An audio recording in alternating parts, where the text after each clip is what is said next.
Сейчас мы находимся на берегу Иссыкуля, в местности Ахтырек, Өрükбак.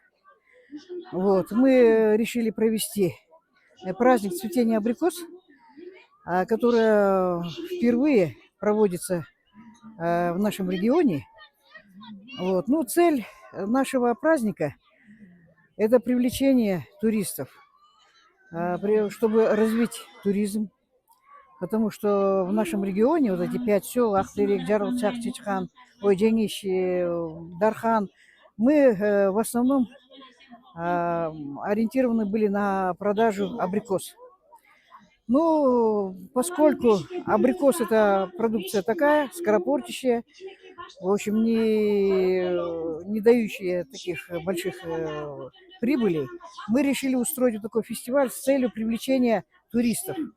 Вот эта туристическая деятельность, наверное, если мы ее разовьем, если мы доведем до уровня, наверное, будет действительно с очень большой отдачей.